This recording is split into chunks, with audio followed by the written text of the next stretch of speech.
Hare Krishna.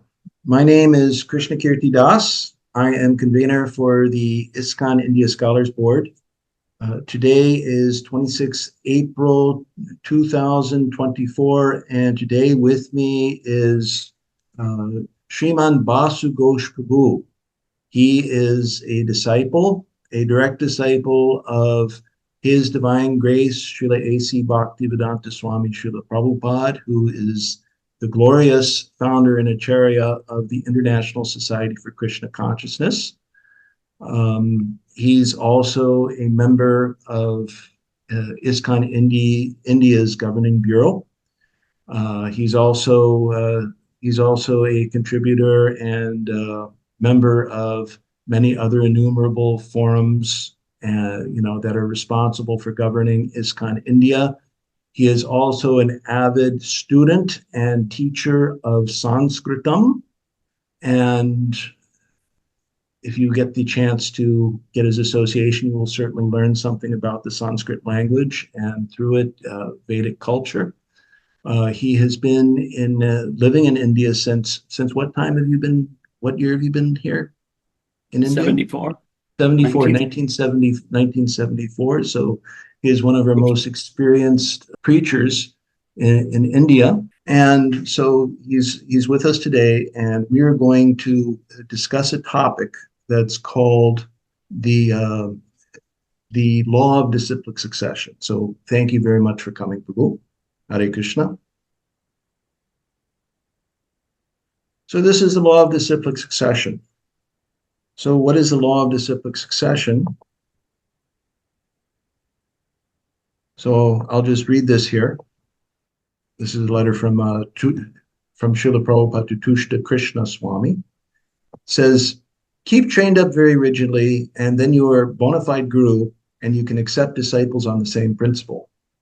But as a matter of etiquette, it is the custom that during the lifetime of your spiritual master, you bring the prospective disciples to him, and in his absence or disappearance, you can accept disciples without any limitation.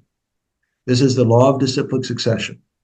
I want to see my disciples become bona fide spiritual master and spread Krishna consciousness very widely. That will make me and Krishna very happy. So, Prabhuji, would you care to comment on this and enlighten us? Well, yeah.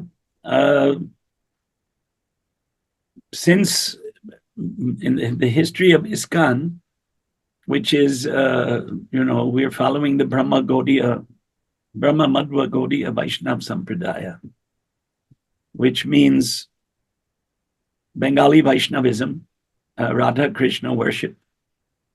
Particularly, we are known as Saraswats, following Bhakti Siddhanta Saraswati, who was a reformer who appeared in 1874 and disappeared on January 1st, 1937. And he and his disciple, Abhay Charanaravinda Bhaktivedanta Swami Prabhupada, propagated worship of Radha and Krishna. And Vaishnavism means Vishnu Bhakti.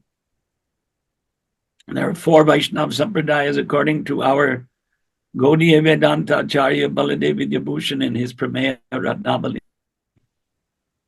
There's the Madhva Sampradaya that we belong to, Brahma Madhva, and then the Sri Sampradaya, Rudra Sampradaya Vishnu Swami, and Nimbark Sampradaya Nimbarkacharya, coming from the 4 Kumaras. So when Bhaktivedanta Swami Prabhupada disappeared on November 14th, 1977, he did not appoint a successor. He appointed a governing body to manage the institution. So going back before that time, we find this letter to one of his disciples. And we also find in his books these words, disciplic succession, again and again and again. He used Actually, the dictionary definition of succession may sound boring, but it is the action or process of inheriting a title, office, property, etc. The right or sequence of inheriting a position. So Prabhupada meant disciplic succession was a translation of the Sanskrit Guru Shishya Parampara. So guru and disciple. Guru is a teacher and disciple is a student. And the student succeeds the teacher, as Prabhupada has written here, in his absence or disappearance. So until the lifetime of the guru. Bhaktisiddhanta Saraswati Thakur and Bhakti Vedanta Swami Prabhupada followed this. Now, Bhakti Vedanta Swami Prabhupada had a unique success during his lifetime outside of India. But he, in a letter that's going to come later here in your presentation, he mentioned in the purport in the Bhagavatam that his godbrothers were making many disciples, as he was. Now, due to circumstances, one disciple of Prabhupada and another scholarly devotee back in the late 1980s, so we're talking about 35, 37 years ago, concocted an idea called the ritvik system of initiation. And they based that on one letter, which you'll be presenting here. And basically that idea was that Prabhupada, after his disappearance, can continue to initiate. And so everybody should really just be a disciple of Bhaktivedanta Swami and not his disciples. Now, there was a cause for this. Circumstances that I mentioned was that after Prabhupada disappeared, several of his disciples and the governing body declared there would be particular successors, particular gurus. And some of them, 5 of them at the time, and one prominent one later, fell down. There were physical fall downs in the sense that they were sannyasis, but they couldn't maintain the sannyas ashram. I think except for one who couldn't follow the no intoxication principle. So that caused a disturbance and some alternative, churning of the mind, but the churning of the mind led to a concoction. And that concoction has grown till today. How to express that? Because there is a parallel institution to ISKCON in India. And I see this parallel in other sampradayas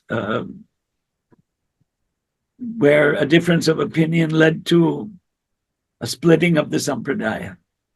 Mm-hmm. I mean, I would compare the sampradayas to universities.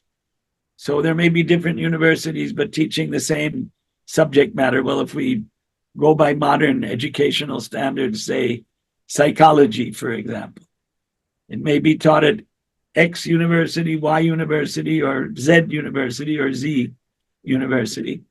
3 different universities, but they're teaching the same subject. So the Vaishnava Sampradayas are like that. They're teaching Vishnu Bhakti. Some stress Rama Bhakti, some stress Lakshmi Narayan Bhakti, some stress Krishna Bhakti. And then there's the incarnations of Krishna. There may be specialized devotees like Nrsimha, we know. But all of these sampradayas follow this Guru Shishya Parampara. After the Guru, the disciple becomes the Guru. We don't see any history of someone declaring them that their Guru will continue to initiate after he disappears. And that this letter very clearly says that after the disappearance, you can accept disciples without limitation. So those who have been propagating this idea as they deny this, so they're in denial, as the cliche goes. They deny clear evidence that a guru doesn't continue to initiate after he leaves his body, after he disappears. Over to you, Krishna Kirti Prabhu.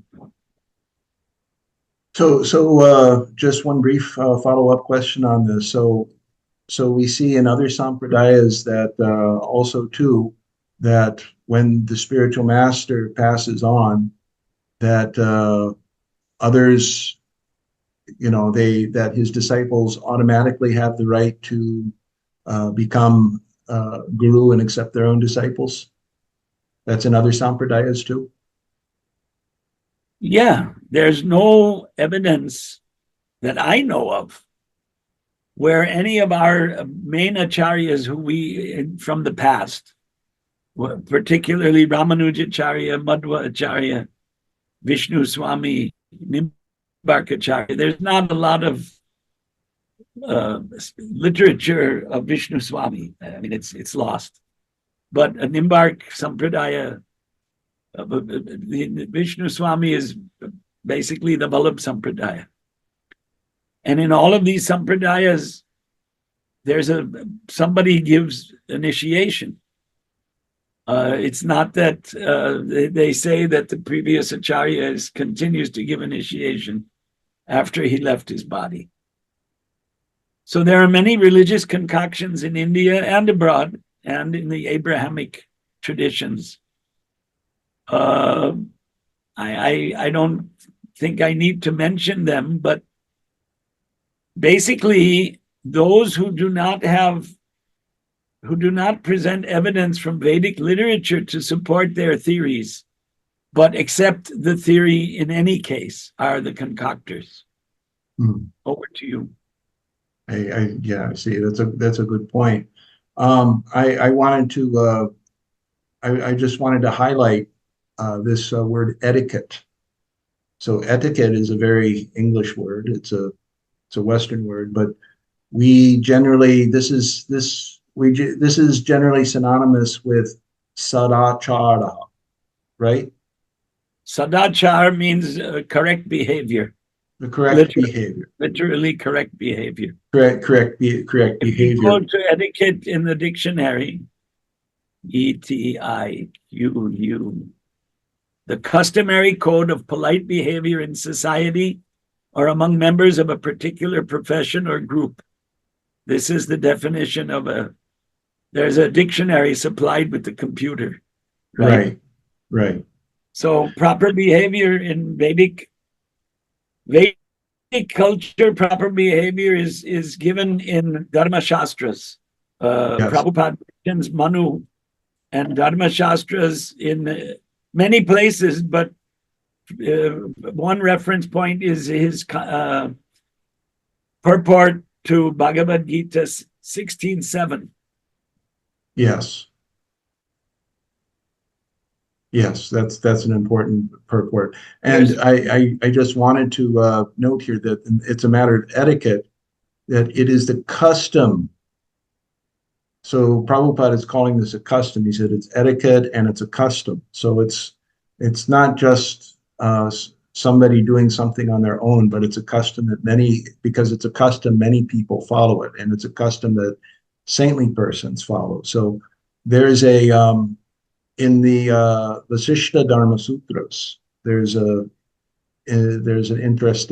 couple of sutras that I think are very relevant. The first thing is Shruti Smriti Vihito Dharma, so that the Dharma, is made evident by the Shrutis and the Smritis.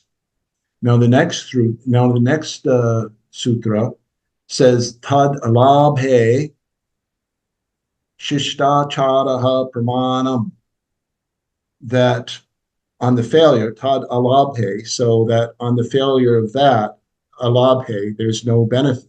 there's no, you know, not benefit, but there's nothing that comes from the Shruti Smriti on certain points.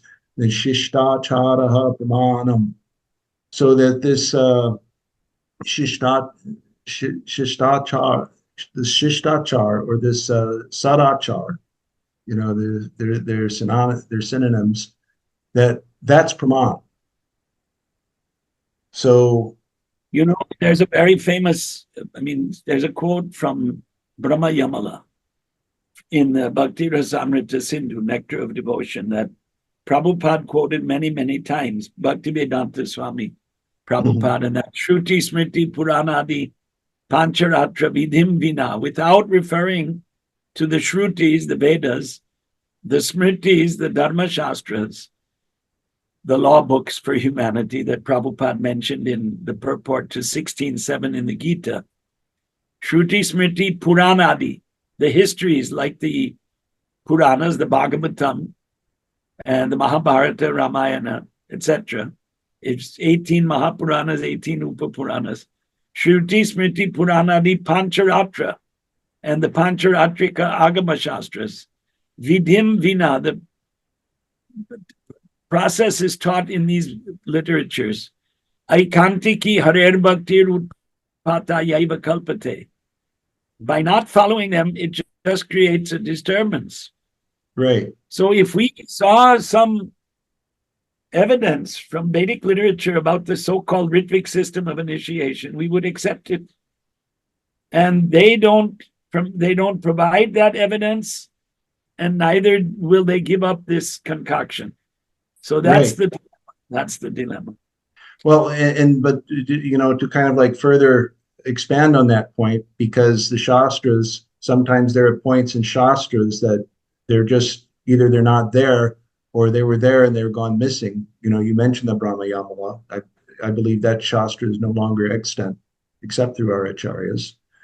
And but sometimes, or just that the guru is of course very learned, but we're not very learned, and so the guru just tells you, this is the custom, it's the etiquette, because it's practiced by the saintly persons. There is some basis of it in Vedic literature, but we just don't have access to it. But nonetheless, therefore the Vasishta Dharma Sutra says tadalabhe Shishtacharaha Pramanam. When it's not in the Shrutis and the Smritis, then the Sadachara is Pramanam. So therefore, it's not just a tradition, but it actually has Vedic authority. It's as good as the Shruti and Smriti in their absence. So see, these people who support this ritvik system of initiation idea, they shout, we're followers of Bhaktivedanta Swami Prabhupada. In fact, they have a video now where they merged ISKCON with their separatist institution in the video. But the fact of the matter is they don't participate in ISKCON at all. They're fighting ISKCON in the court. They actually originally went to court against ISKCON, and the Karnataka High Court adjudicated, not philosophically, but that the land belonged to the ISKCON, registered by Bhaktivedanta Swami Prabhupada in Bombay in 1971.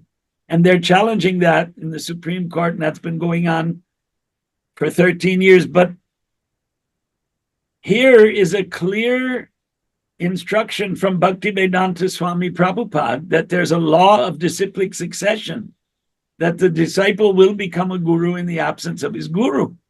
Yes. And they will not accept that.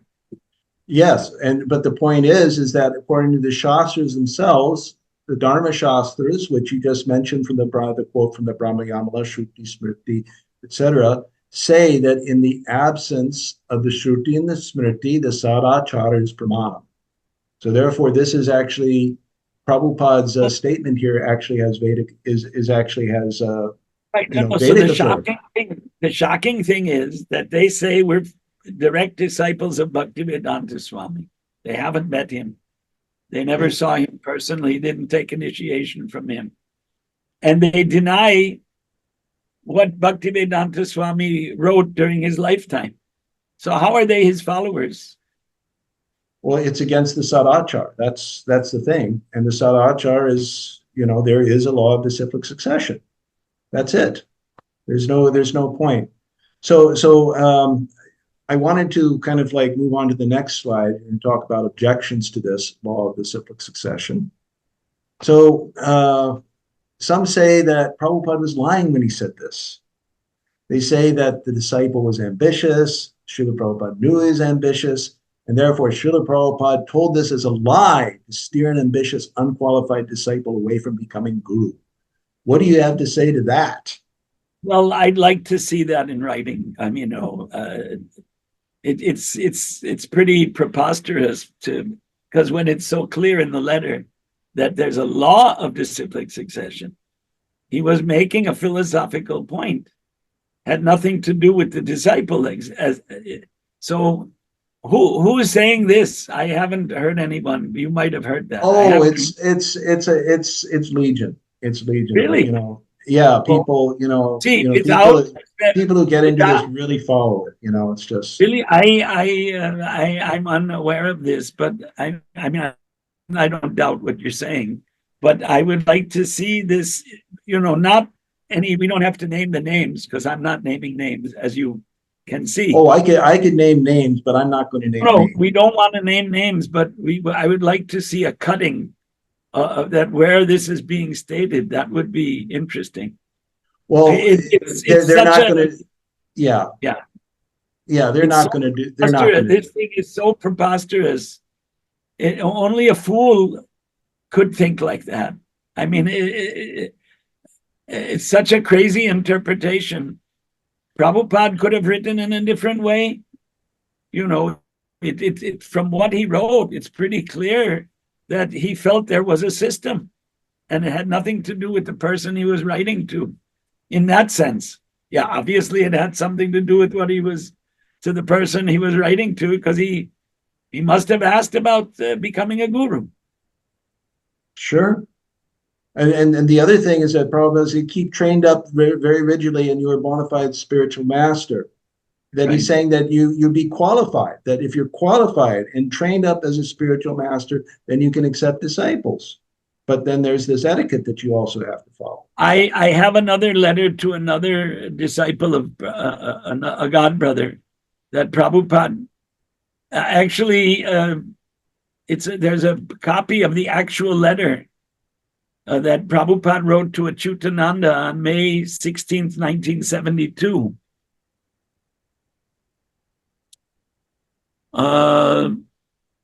In the first paragraph, Prabhupada writes, I beg to acknowledge receipt of your letter dated May 9th, 1972, and you have done very nicely in the meeting at Navadvip. You have done right. That is the proper spirit. Some time ago, you asked my permission for accepting some disciples. Now the time is approaching very soon when you will have many disciples by your strong preaching work. Stick to the line of our strong preaching method, and many misguided persons will be blessed by your proper guiding. So, it's pretty obvious. It's not just one disciple, but, he definitely felt that his disciples would become the gurus, whoever they were. And the ritvikists, as we call them, those who propagate this ritvik system of initiation idea. And then they'll say that's a lie too. And they'll say that Prabhupada is lying to him as well. It's just, That means Bhaktivedanta Swami Prabhupada was not a straightforward, then he wasn't adhering to his own teachings to be straightforward in your ordinary dealings. Well, what are you going to do? Devotion. Yeah, I mean, what are you going to do? Any teaching of Prabhupada you don't like, you're going to say, well, Prabhupada told a lie?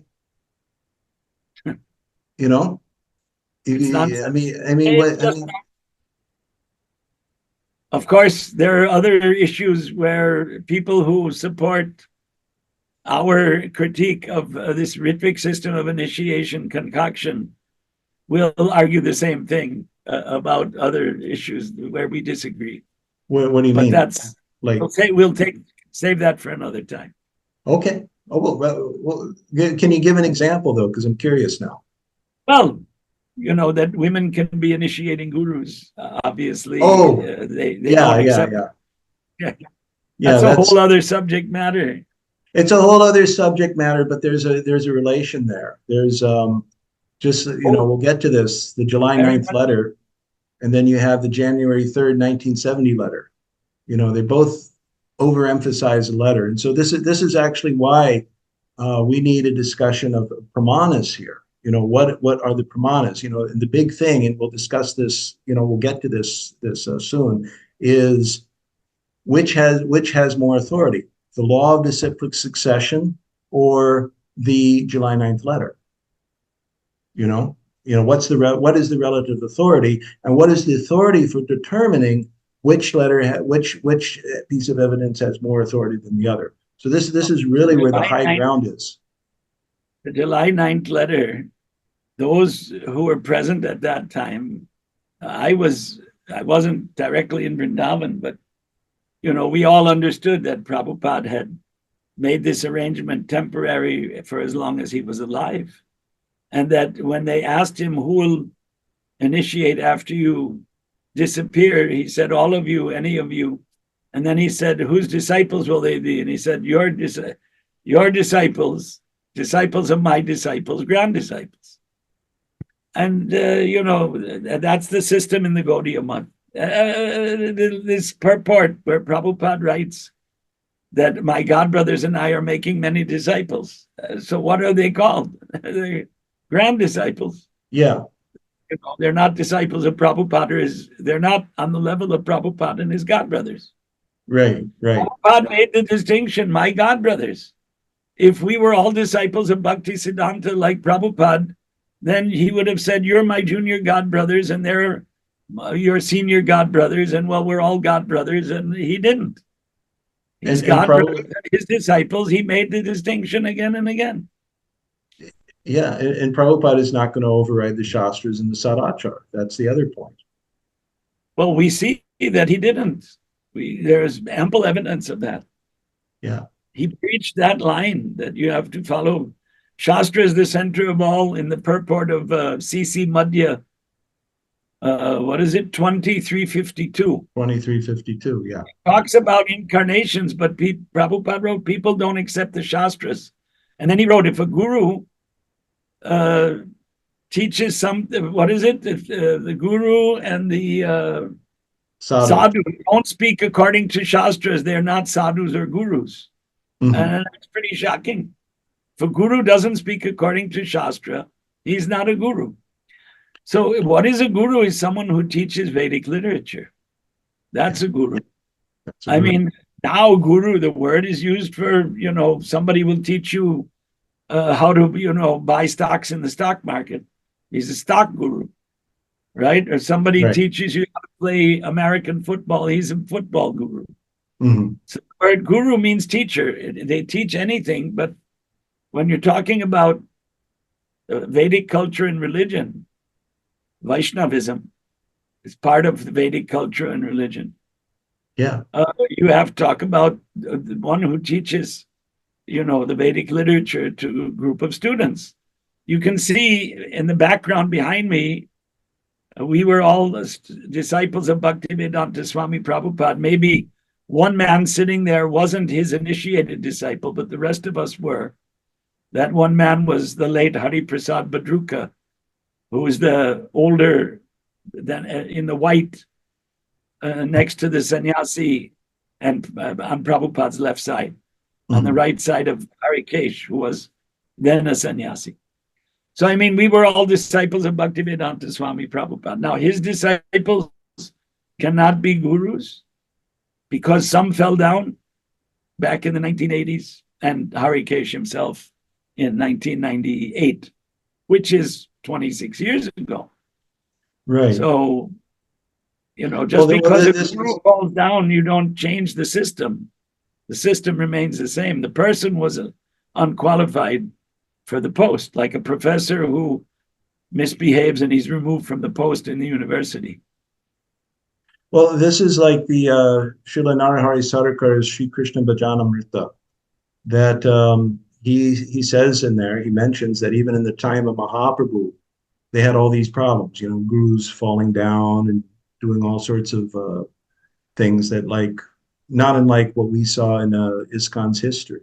So, Well, there were many Sahajiya sects arose after Mahaprabhu. Exactly.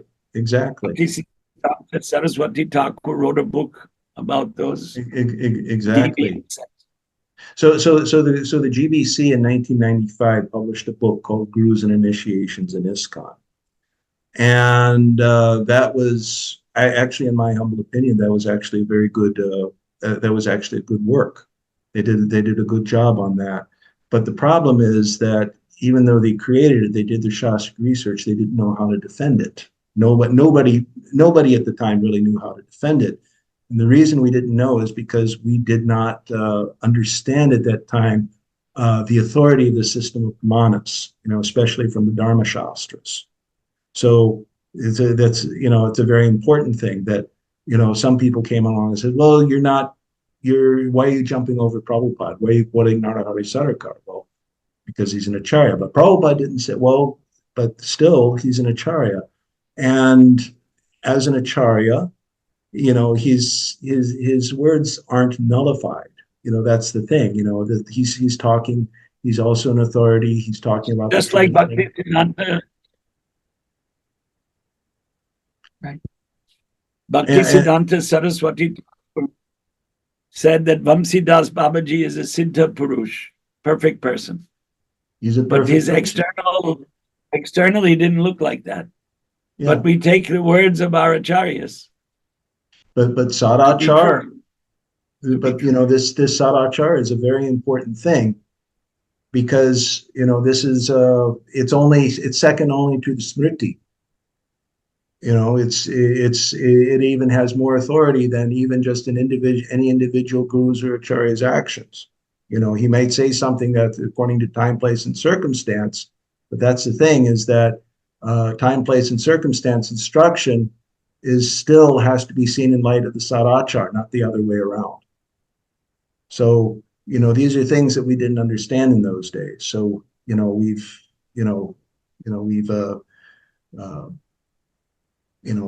advanced in understanding in this way. So anyway, I just want to get back into the slideshow. We're just kind of like taking different stops along the way here. Go back here. So we agree that Srila Prabhupada was definitely not lying. He was telling the truth. This is why we think that Srila Prabhupada was, telling the truth. Whoops. Sorry, two things here. Shastra on words of devotees versus actions. So here we have this. Can you see that? Yeah. Yeah. So this Manasapi Hyanishvaraha Vinashyat Yacharan Mohyad Yatarudro Rudrodbhijam Visham Ishvaranam Vachas Satyam Tathaiva Charitam Kvachit Tesham Yat Swavacho Yuktam Buddhimangs Tat Samacharet. One should simply follow the instructions of the Lord and his empowered servants. Their instructions are all good for us, and any intelligent person will perform them as instructed. However, one should guard against trying to imitate their actions. One should not try to drink the ocean of poison in imitation of Lord Shiva. So this is the verse, Srimad Bhagavatam 10:33, 30 and 31, quoted from Bhagavad Gita, purport 324 by Bhaktivedanta Swami Prabhupada. Yeah. So Prabhu, according to this, if we were to take this literally, then we should then Prabhupada's words in that letter to Tushta Krishna, the law of reciprocal succession, we should just follow that, right? Absolutely. I mean, this is very clear. They have no basis to reject that. Neither the purport of 428:31. there's no basis. They're just hanging on to the concoction, and they're going to live there. It's not going to stop. That's the thing. But having said that, there are those within their group, because they're exposed to these teachings, the same books they're following, they read that, and then they come across, these type of statements. And because Prabhupada used the words disciplic succession at least 1,500 times, and so they leave that group and they come and join ISKCON. But it's not a wholesale exodus at this time. They're expanding. They're expanding. Having said that, there are many other groups that are not Vaishnavas in India, where there's a temple on every street corner now of concocted avatars, so-called saintly persons, etc., etc. So because we live in a period of free speech, the government won't intervene. There's a story of Bhaktivinoda Thakur was a magistrate. He was a officer of the law, like a judge, magistrate and judge. And he imprisoned one Baba who was claiming to be God, one so-called saintly person. And because he was imprisoned, at that time, he lost all of his power. Oh, I know, he had him shave his head and he lost his power. So the government intervened under his authority. This is 150 years ago. But now the government won't intervene. It's not good. They allow the concoctions to go on. They say this is not our area of jurisdiction, ideology. Well, I guess it's ours. Yeah, but for sure. I mean, those who are sincere, they should take these words seriously. And the idea of disciplic succession is, it's a no-brainer. There is going to be a guru who succeeds the previous guru. Now, there may be many. As Prabhupada wrote, my godbrothers and I are making many disciples. So there are, this is in Chaitanya Charitamrita, the branches of the Sri Chaitanya tree. There are branches of the other sampradayas also, Ramanujas, Madhvas, Vallabhas, Nimbarkas. So, there are different gurus, different disciples. In the West, if you don't mind me using a very mundane example, which really has nothing to do with spiritual life, but it's an analogy. There are these coaching trees in American football, right? So one coach, he had coaching assistants, and those assistants became head coaches, and well, they trace it out like that. Yeah. So it's like our Vaishnav sampradayas.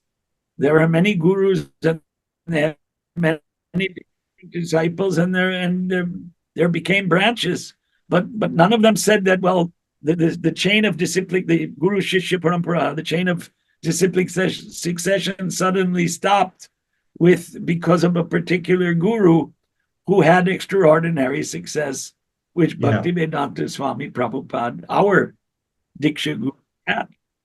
Well, that brings me to the next topic, is that some people think that just because that nobody's as advanced as Srila Prabhupada, not even close, that therefore nobody can become guru. But I wanted to share these statements from Srila Prabhupada himself, who seems to indicate otherwise. So the question is, can non-liberated devotees become Diksha Guru? So I've got these statements here. So first one I want to start with. Yeah, the first one is such a out and out clear condemnation of the idea that only an Uttama Adhikari can be a guru. I mean, not condemnation, but what's the word? The word, I guess, is it just cancels out that idea.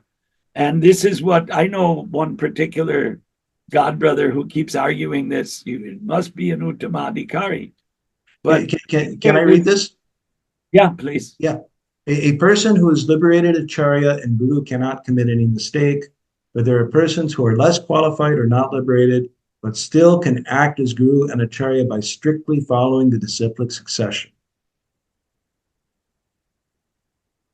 So there you go. They don't accept these words. They don't accept it's they cherry pick, as you know, the statement go. They take what they want to hear, and what they don't want to hear, they just whatever, they poo-poo it. They don't accept. You know, this is an important point that Srila Prabhupada made in his debate with Professor Stahl. So the debate kept going back and forth about whether chanting the holy name of Krishna is the Yuga Dharma, whether it's not. And Prabhupada would quote something, and Professor Stahl would quote some other shastra, seemingly contradicted. Then Srila Prabhupada finally said that the commentaries, of the unauthorized disciplic successions give a rupturous appearance to the scriptures. In other words, there's no consistency there.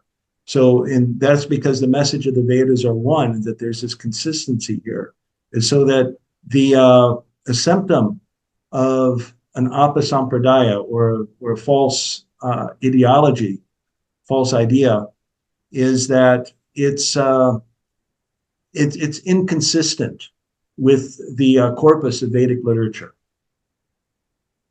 So that's, like you said, is that persons, when confronted with those quotes, persons who subscribe to the ritvik system, when confronted with these quotes, they just ignore them, they pretend they're not there, or basically that's all they can do. It's cherry picking, like you say. We don't cherry pick. That's the difference. We do not cherry pick. We accept all evidence. Others do not. Yes. The next quote is also the same thing. It's pretty clear. It's pretty clear that if someone is not an uttamadhikari, but he can deliver the disciple, he can send the disciple directly to Lord Krishna, Lord Vishnu. And the disciple even can carry the guru. Yeah, right.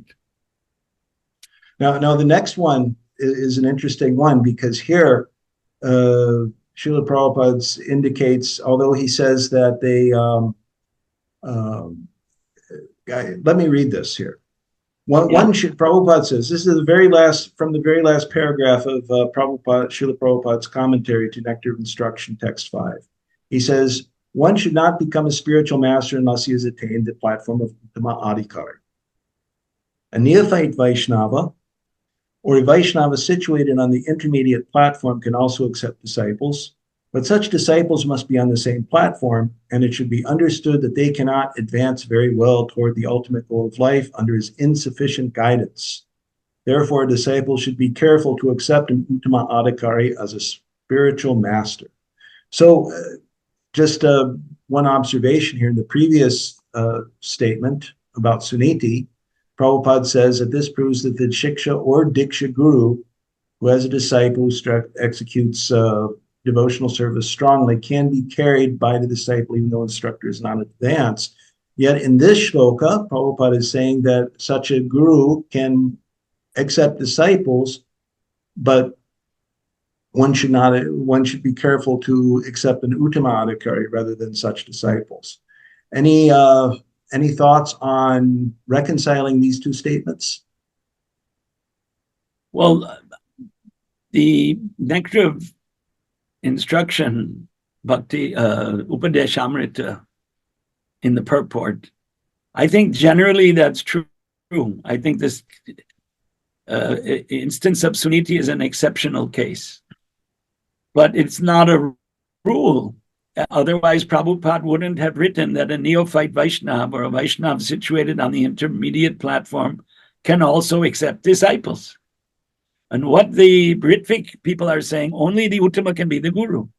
The Kanishta and the Madhyama cannot, but that's not what Prabhupada wrote. They can also accept disciples. So, it's better to have, obviously, a more advanced guru, but it's better to have some guru rather than no guru. So Suniti is a Shiksha guru to Dhruva, and Dhruva got moksha, he attained liberation by her guidance. Mhm. But he's considered to be more advanced here by Prabhupada. Yes. So, if in the absence of an Uttama Adhikari, it's better to have a Kanishta or a Madhyama guru rather than no guru. Otherwise, he would have written, they cannot accept disciples. But he didn't. He says they can also accept disciples. They may not advance very well, but they can have disciples. And the Ritvikists, they say no, they can't have disciples. Yeah. So, and also one thing I'd like to add is that a guru of Srila Prabhupada's stature, a liberated guru and acharya who cannot commit any mistake, like he said in his letter to Janardana, that's actually a rare thing. That's uncommon. It's very, it doesn't happen often. So, like you say, when there's no Uttama Adhikari around, still, this is the, it's the injunction.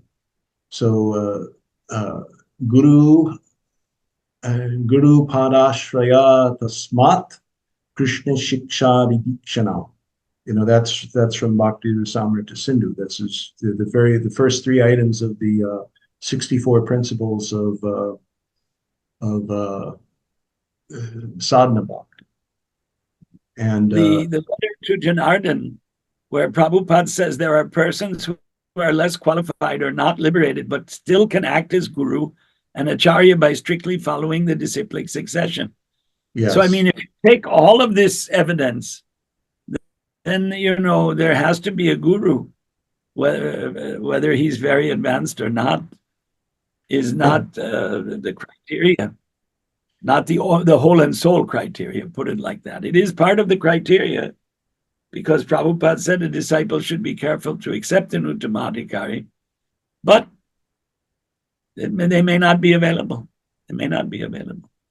Yeah, So there's a class of there's a different kinds of classes of shastra conjunctions. One is called an apurva vidi. So it's a vidi. So an apurva vidi is one that you can't violate. It's like you have to do it. Like you have to get up for Mangalarti. You have to chant your rounds. You can't eat meat like that. So if you fail to execute it, fail to follow it, then there's sin. But then there are others that are also they're called niyamas. So a niyama it's called a semi-obligatory. That part of it is obligatory and part of it is advisory. And one of the reasons it's considered partly advisory is that if you were to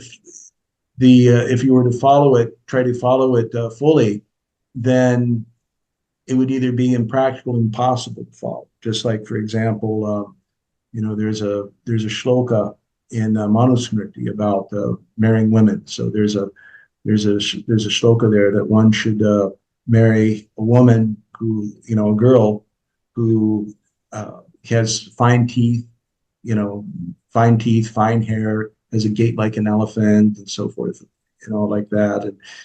And if you took this as an apurva vidi, something that you must do, then all the ugly girls couldn't get married.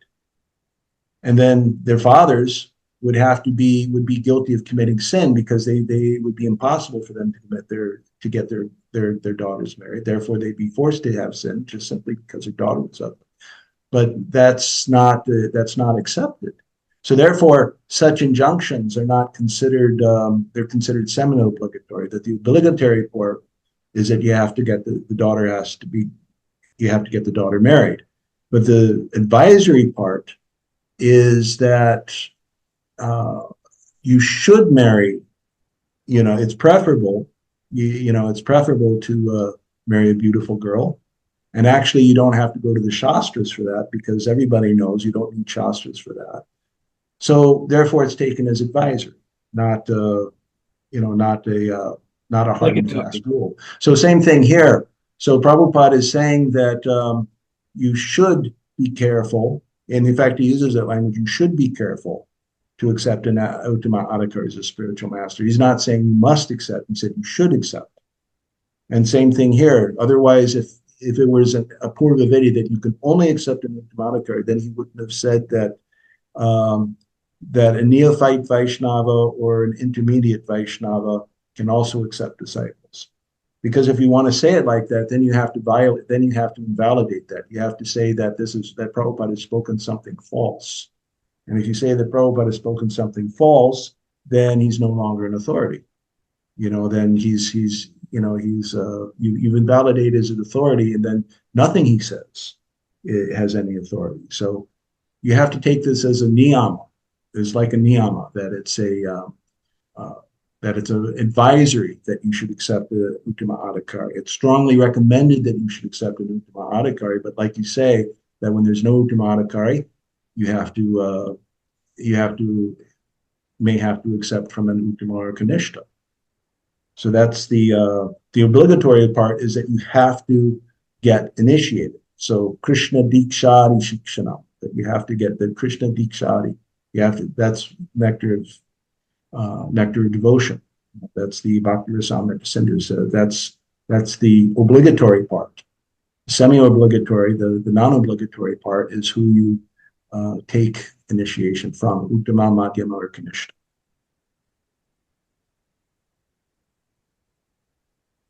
Are we going to have other such sessions? The viewers shouldn't lose interest. So okay, well, yeah, we can. If we actually, there's many more slides in this. There's many more slides in this, but we're just kind of like taking a walk, here and there. No, I'm just thinking that we could have part 2. We could have a part 2, yeah. Shall we just read then just for sake of completeness, shall we just read the last quote here? Yeah, sure. You want to read that? Bahu Shishya na Kariba. This is, I don't know where 13 is from where. No, anyway. It's Chaitanya Charitamrita Madhya Lila, chapter 22, text 118. 22. Right. Instructions to Rupa Goswami. One should not accept the limited number of disciples is in the translation. And yes. In the purport, accepting an unlimited number of devotees or disciples is very risky for one who is not a preacher. Sorry. There it is. According to Srila Jiva Goswami, a preacher has to accept many disciples to expand the cult of Sri Chaitanya Mahaprabhu. This is risky because when a spiritual master accepts a disciple, he naturally accepts the disciples' sinful activities and their reactions. Unless he is very powerful, he cannot assimilate all the sinful reactions of his disciples and has to suffer the consequences. Therefore, one is generally forbidden to accept many disciples. I'll leave that as self-explanatory. Yeah. With a lot of commentary. So altogether, these statements, they make the point that this indicates that there's going to be many gurus with many disciples. Yeah. And not that only Bhaktivedanta Swami is the initiating guru for the whole world. And not that only Uttama Adhikaris are going to become Diksha Guru. Right. So, okay, so we can conclude this here. We can take this up. There's several more important slides we can discuss further in that. So, do you have any last words you want to? Any last thoughts? Well, it's a sad situation when people don't accept the teachings of the Acharya but say that they are. It's a very sad situation. And they're the cause of disunity. And, when we're focused on fighting with Kali Yuga and Maya, they're not cooperating and working conjointly, as Prabhupada pointed out about his godbrothers. So, that's not a very pleasant situation. But having said that, there isn't much we can do to stop it. We can only point out their ideological defects. And those who are following that group should introspect in light of all this evidence. Over. Absolutely. Absolutely. So I think you've said everything here that I wanted to say. So I think we should conclude here. I want to thank you very much for